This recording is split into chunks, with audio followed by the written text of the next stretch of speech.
count to 10.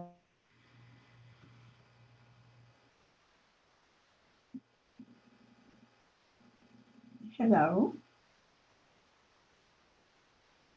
Am I on? Yes, you are.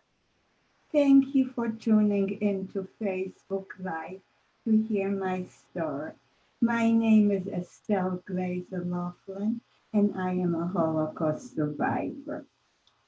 I share my story for several reasons. I share my story with the hope that you'll be uplifted by the courage and love that shines through human beings, even in the worst times. I tell my story to honor the millions of innocent people who, including my family and nearly everyone I knew and loved, who were killed because they were Jewish, without the means to protect themselves and without the support of others to protect them. But mostly, I tell my story with the hope that it will serve as a reminder of the consequences to us and to humanity when we accommodate ourselves to tyrants, how it corrupts the conscience of a nation, what it does to love and trust. The purpose is not to curse the darkness of the past, but to illuminate the future.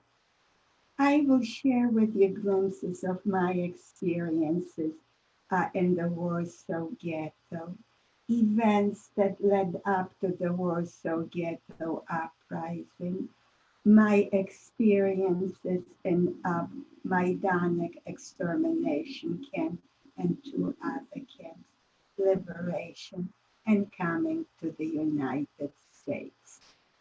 I was born in Warsaw, Poland.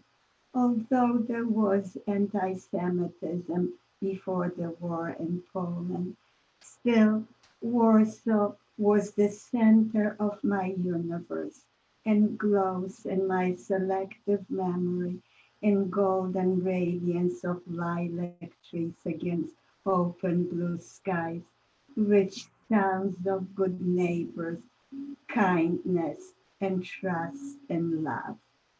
I had just turned 10 when Germany invaded Poland.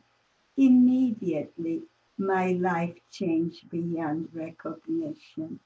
My once peaceful streets were now patrolled by foreign soldiers. They isolated us in a tiny ghetto and filled the ghetto with people, Jewish people, driven out from surrounding areas. Most came without shoes on their feet, many without a penny in their pockets. The ghetto was filled with homeless, sick people who died of starvation and illness in the streets. People covered the bodies of their children with posters saying, "Our children must live. Children are the holiest things." Yet in this inferno, we found heroic ways to fight back. Don't let anyone tell you that the people did not fight back. Immediately, the people in the ghetto organized themselves in a self-aid center, which was wide-reaching. Everyone who had a little bit more shared with those who were most destitute amongst us. To own a book was an act of defiance, an act of heroism. It was a capital punishment. If a book was found in your book, you and your family was shot. Yet all over the ghetto, people had secret libraries. My father had a stash of his favorite books by Yiddish authors. Sholem Aleichem and Sholem Ash and Isaac Peretz. Nights, windows blinded with covers to keep our existence secret. In a small room illuminated by a carbide light. We had no electricity. My father pulled out his books and read to us, bringing to life remote worlds. Guns hovering over our heads did not stop us from celebrating holidays. We pulled the window shades down and we celebrated. We even had theaters. Imagine theaters when there was no bread. There was a wonderful writer and historian in the ghetto. His name was Chaim Kaplan, and he said that it is strange that when we don't seem to need it at all, we need poetry more than we need bread. And it is true, the soul needs to be nourished just as the body does. I think our ability to create, to think for ourselves, not to follow like a blind mob, is our godliness. All over the ghetto, brave, heroic, unemployed teachers met with children in cold rooms and taught them to hold on to their imaginations and trust in love. In July 1942, things became even more gruesome. That was the start of the Warsaw Ghetto deportations. We had no idea that the deportations meant death. Some people were forced to write false letters to families and friends, inviting them to join them in places where they were fed and sheltered and nourished. So some people went unknowingly and willingly, not knowing, marched to Umschlagplatz, the deportation station, and were loaded into freight trains and disappeared. Many people did. Now, we lived in apartment buildings in the ghetto. Where does one hide in an apartment building? Pretty much where children play hide and go seek. We hid behind chairs, behind couches. We hid in drawers. We hid in closets. We hid in cupboards. We hid under beds. We hid between mattresses and box springs. Some people hid in secret rooms. That's what my family did too. My family was my parents, my sister, who was a year and a half older, and I.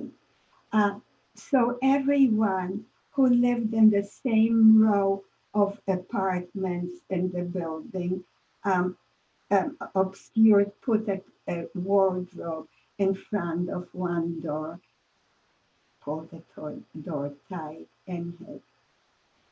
Um, the deportation proceeded with 20th century know-how and Stone Age values. Between mid-July 1942 and September 1942, in less than 2 months, 99% of the children disappeared. I was among the 1% of children to survive. Um, can you imagine a world without the sound of children, without the presence of grandmothers and grandfathers, because old people and children were the first to be deported? We never heard from the people who were deported. but a few managed to come back under the cover of night and told us about the horrendous train ride to a place called Treblinka where our people were guests. I cannot imagine how anyone who loves their children, who loves their wives, who loves their parents, who loves their friends, could do such a horrendous thing. This is why I am here to share my story, and I believe this is why you are listening, because we have to be reminded that human beings are capable of extraordinary cruelty, and in recognizing this, recognize the importance of love. We are all one family. If one member in the family suffers, the whole family suffers. If one member, if any group in a community is hurt, the whole community is scarred. As soon as we heard about Treblinka, armed groups began to form. At that point, there were so few people left in the ghetto. We lived in a four-story apartment building. We were the only family that was left. All others disappeared. I remember I would sometimes walk out of our courtyard and walk to the gate and open the gate and stick my head out, hoping to hear a human sound, to hear a neighbor, not a Jew. All I could hear was silence. The silence was palpable. It was crawling at me. Um, my father was a member of the underground of the resistance group, and the resistance group at that point began to build bunkers to hide, and they also dug tunnels for navigation from one bunker to the next, and also to be able to under the wall that separated the ghetto from the rest of the world. So they also dug a tunnel to get under the wall in the hope of obtaining weapons from the Polish underground. They also used sewers. Events erupted with German columns marching into the ghetto with tanks and armored cars and flags of bomber planes above us, and they ordered us to report. Uh, we also had a bunker. We moved from our second story apartment to the ground floor, and we built a bunker. So we opened the trap door to the bunker, which was the powder room door and commode and all.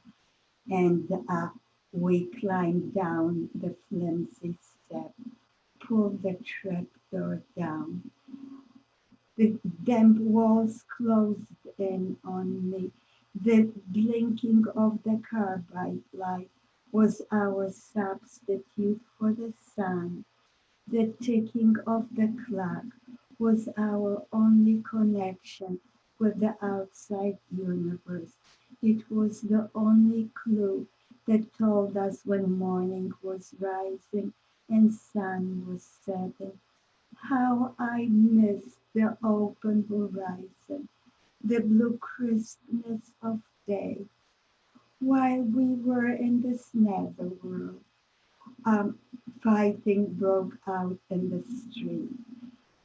Uh, the freedom fighters crawled out from the bunkers, crawled through the tunnels, climbed up on rooftops in front of open windows, stepped in front of tanks, and lobbed Molotov cocktails and whatever weapons they had imagined.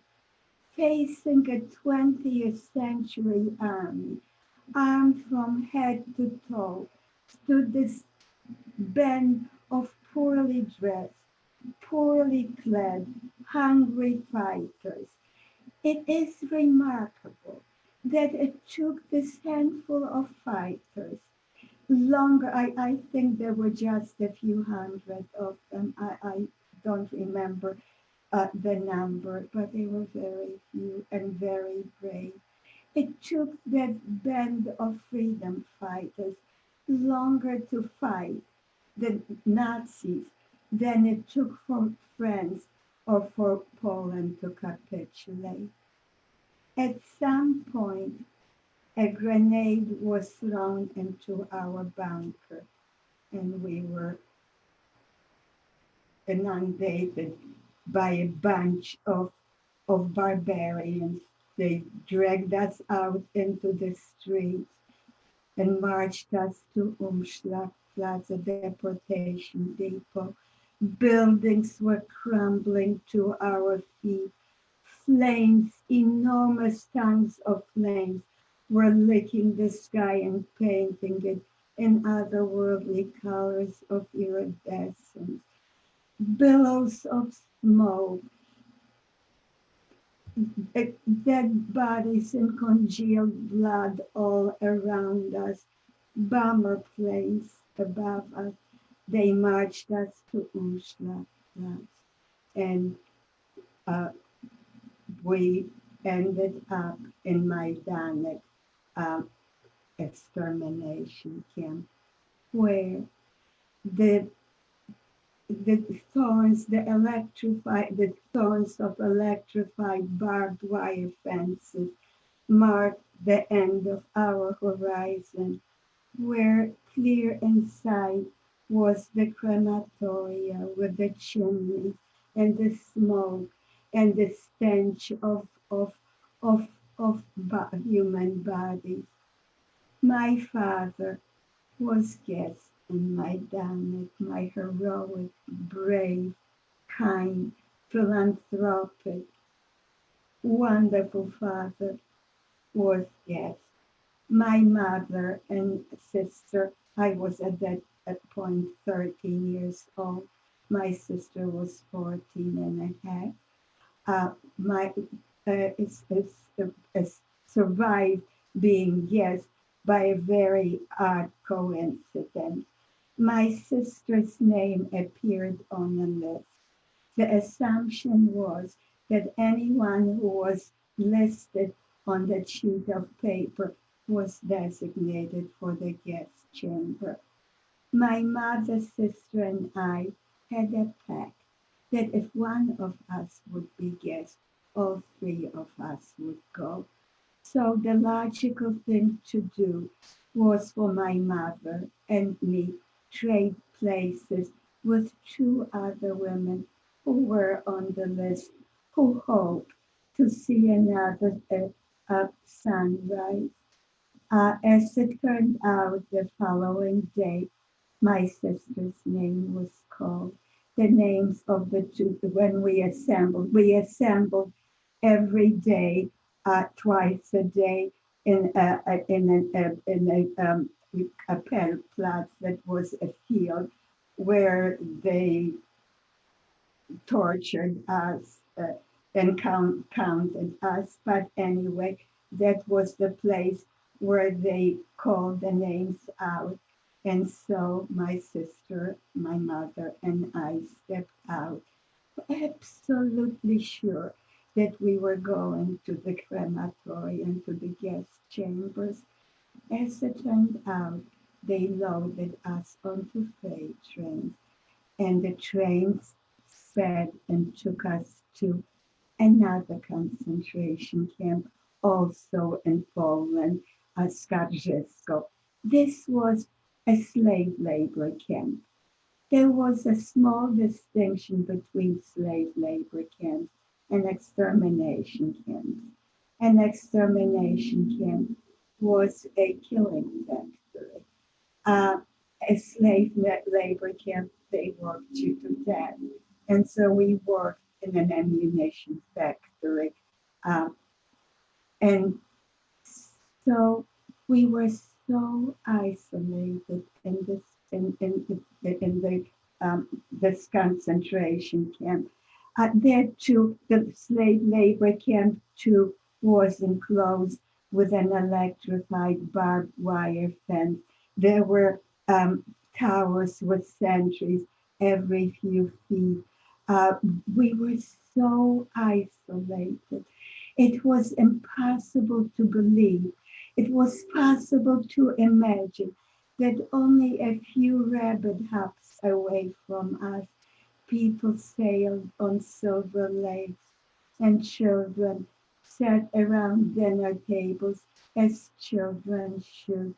We had no inkling whether the Allies were winning or losing.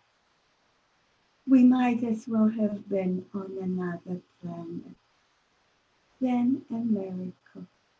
One day we hear the rumbling of planes and bombs are falling. We lift our heads from our bare bunk planks and we wonder, could it be? After all these years, could it be the Allied forces? To us, if the bombardment stopped, pause for any second, we pleaded, no, no, keep on dropping bombs, dying by it. See, we were on death row. Dying by Allied bombs would be such a dignified death.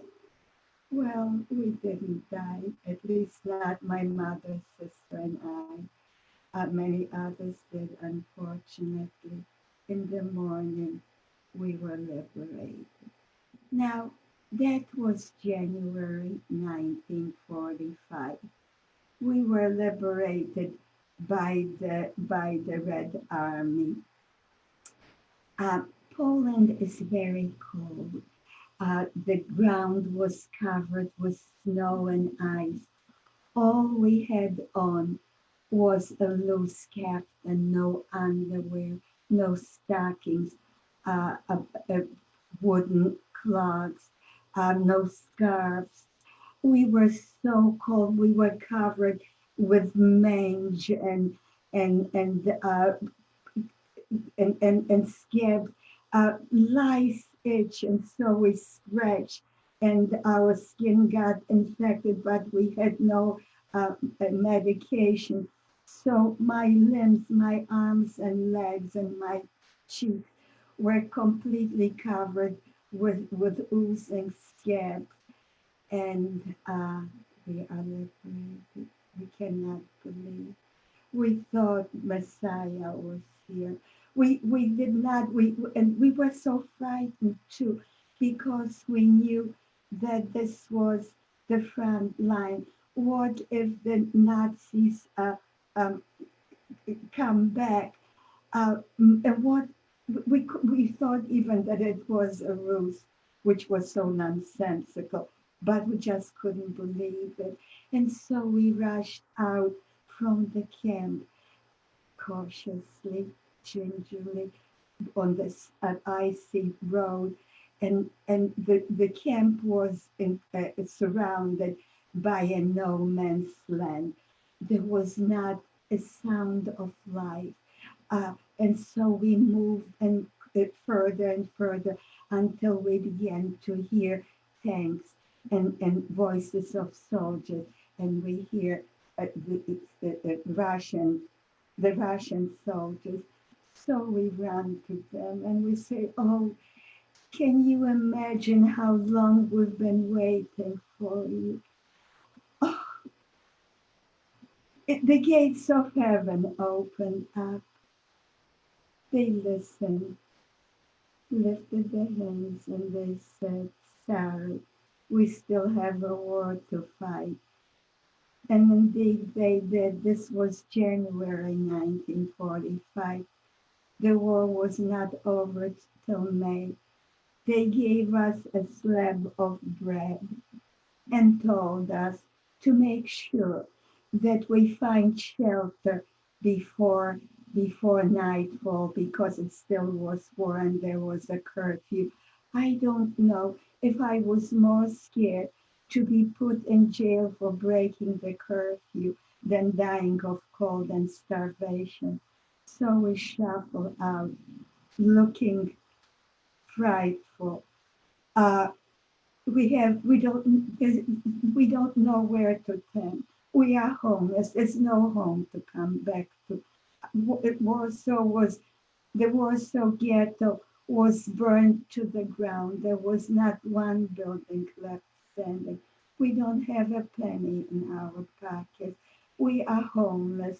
We are stateless, and uh, and we are so frightened that curfew is arriving. So we shopped and we were so hungry. So I remember someone, another a person from camp, told us that he found a factory, a pickle factory that was open, and nobody was there. So we climbed through the windows. Our first meal was a dill pickle. And so we marched, and the Polish people who also suffered, but they were not in concentration camps. They were not subjected to death. They were they had homes.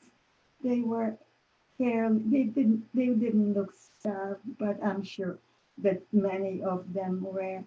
They when they looked at us, they drew away. And and where will we find shelter? Fortunately, we were told by other Jewish people that there was an empty schoolhouse, and so we spent um, then a few days in that empty schoolhouse. Um, I want, well, so, a lot has been written about concentration camps and ghettos, but very little about about liberation. Liberation too was a humongous challenge to survive. We were liberated in January 1942. We wandered through Poland, through Czechoslovakia, through Germany, until we came to the United States from January 1945 till till August 1947, homeless, stateless, uh, penniless. And uh, I want to point out that I wrote a book, a memoir, Transcending Darkness, a girl's journey out of the Holocaust, published by the Texas Tech University Press. It came out in 2012, and it was named a finalist for the Book of the Year award. I am pointing this out because what I am sharing with you is merely a background of of my book. In my book, you will find a brave a girl who recalled the kindness in her community, the kindness of her past, and cast them as helpful signs that there was a right, and that there was a good, and that there was a kindness, and use it as proof that there always will be kind people. Um, she held on to the goodness. In a way, her memories were her sustenance, and that was what say what um, kept her soul alive. You know, in order to endure the tortures in, in concentration camps, you had to hold on to meaning. And what we held on to, it was in the darkest uh, depth of suffering that I was aware that the meaning of life is life itself, and that it was noble to fight to stay alive. Uh, and that was the time where I recognized the splendor of a rising sun, and the sanctity of simple moments with family and friends. That was our meaning. In the concentration camps, you'll read in my book, you'll see how we remembered, how we uh, held on to the goodness that was in our lives before the war. We came to the United States in August 1947. My mother had two sisters and a brother. My sister and I started out by working in a garment factory in the garment district in New York, sewing buttons.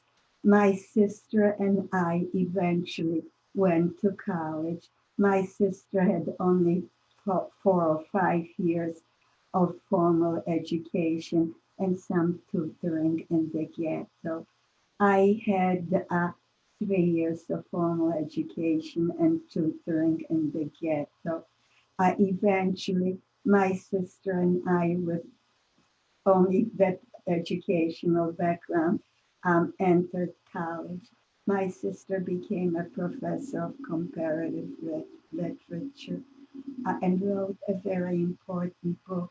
She collected poetry written in the ghettos and concentration camps in Yiddish and Polish and added commentaries to it. I became a teacher. I am mentioning this fact simply because the inspiration for my sister and me to become the best we can be came from the darkest places, even in the bunker that I told you about during the deportations. My parents had a tutor for us. My poetic mother, who, in front of the crematorium, said to us, "The world has a conscience." We thought she went mad. In front of the crematorium, she tells us the world has a conscience. And she said, "If by some miracle we'll survive, you will see that the Nazi children and their children's children for generations will be asking, where was your conscience?" And you know what? My mother was right. The German people now are asking, how could it have happened? And I am so grateful for that, because I think that understanding is a responsibility. There is no there's no there's no redemption. There's no learning without understanding. And I think we are all left with a legacy to understand that human beings can do horrible things and that we are all responsible, and such things don't have to happen if we assume the responsibilities. So I want to say that my mother, sister, and I survived gratefully. And we survived with love for humanity, with compassion and joy for life. Life should be lived joyfully. And I think this is a good time to stop. And I'm looking very much forward to your questions. Thank you. Thank you so much for sharing your story, Estelle. We do have a couple questions.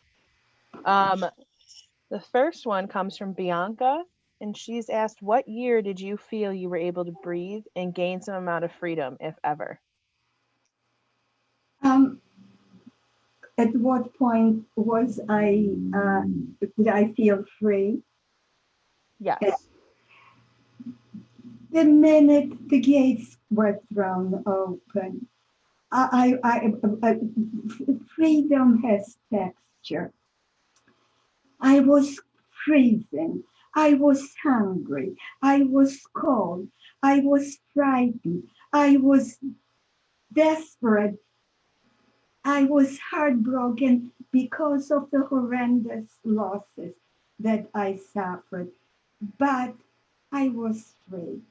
And though I was shuffling in a no man's land, though nobody came to my rescue, though I didn't know, no door was open to me, but I was free. And just the fact that there were no more fences, that my soul could soar even in that pain, I was free.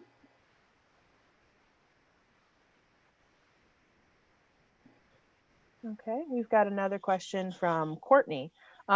She says, you're so poetic, like your mother, and thank you for sharing your beautiful words. You talked about your joy. What is the most cherished memory of your life? My most cherished memory of my life is I have an image that came to my mind as I listened to the question. My most joyous memory is Passover dinner around with my whole family, candles lit, people I loved all around me.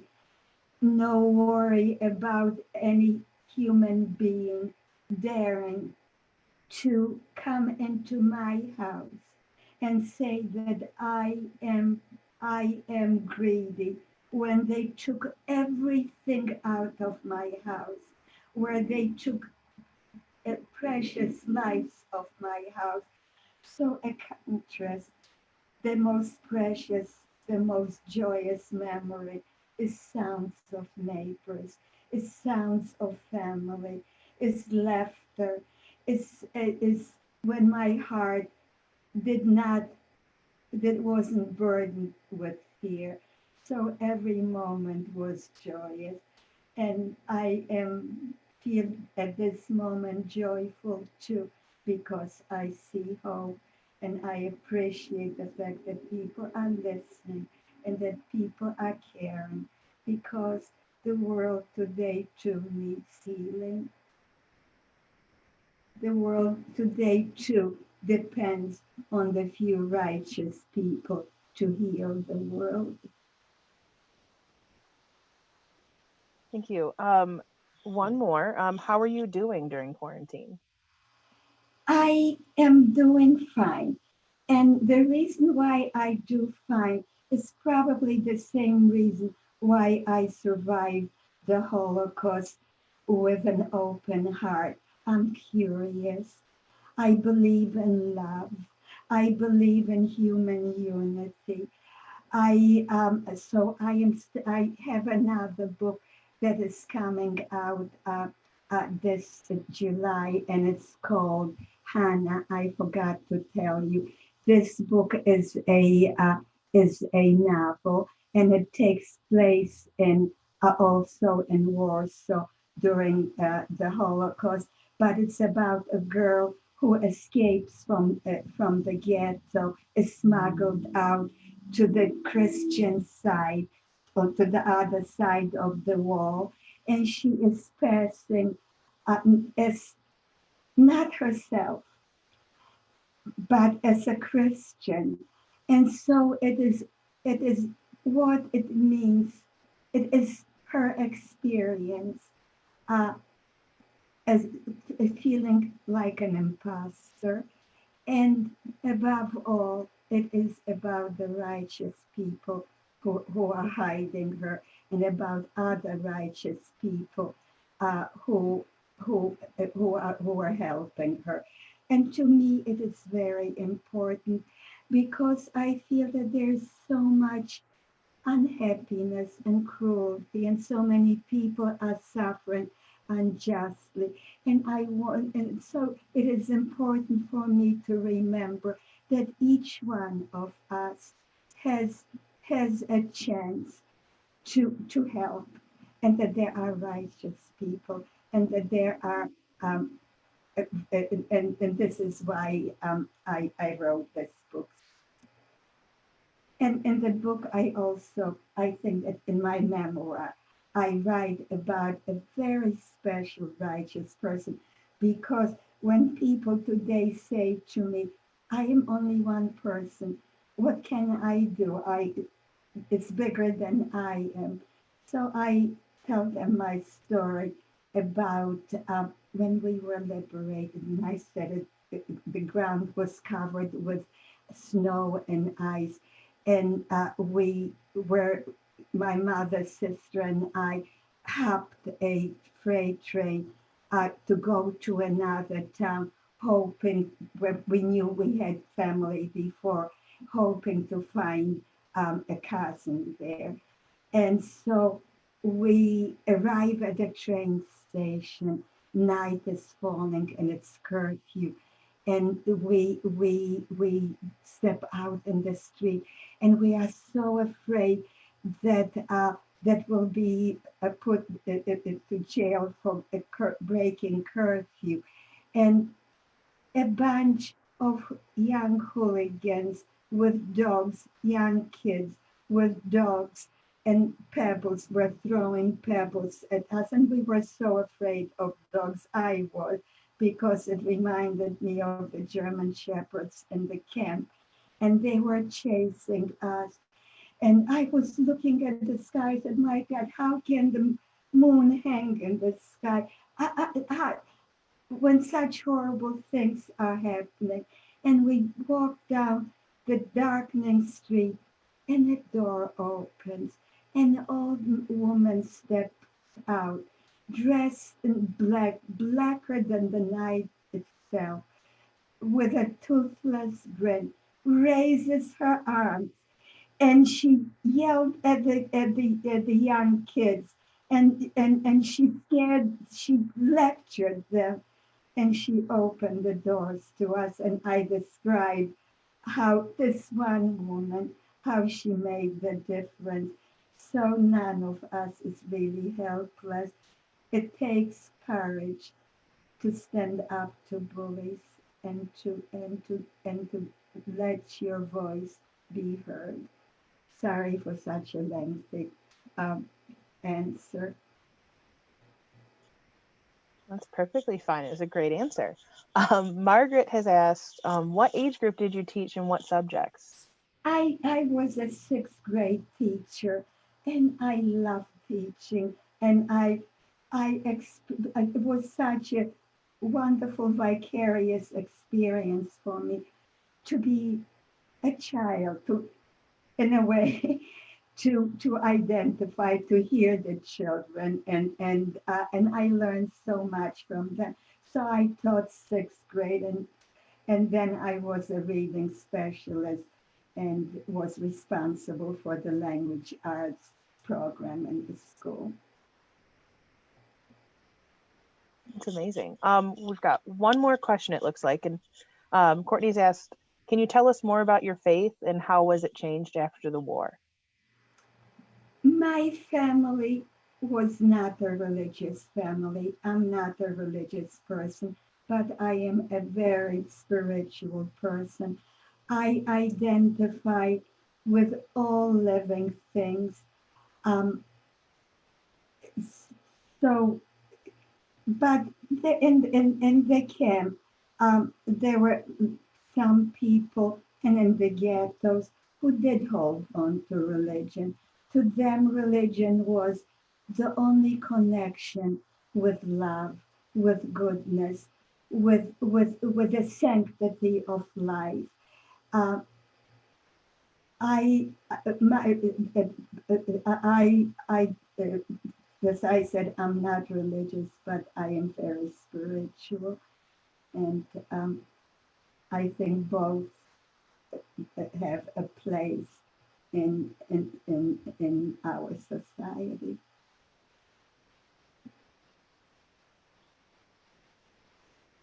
That looks like that's all the questions we've got today. Out Thank you that so much. though I am not religious, I identify with my people. I suffered with my people. My people were also the ones who taught me to love and to trust.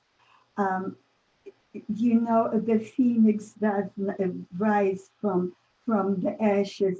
If the, what nourished me at this time when we were rising from the ashes was what my Jewish community has taught me.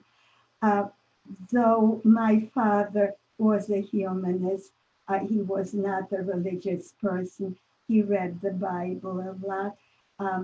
He held on to the teachings of unity, of brotherhood, of love. And so I do have a religious connection, but to me, love and morality is godliness.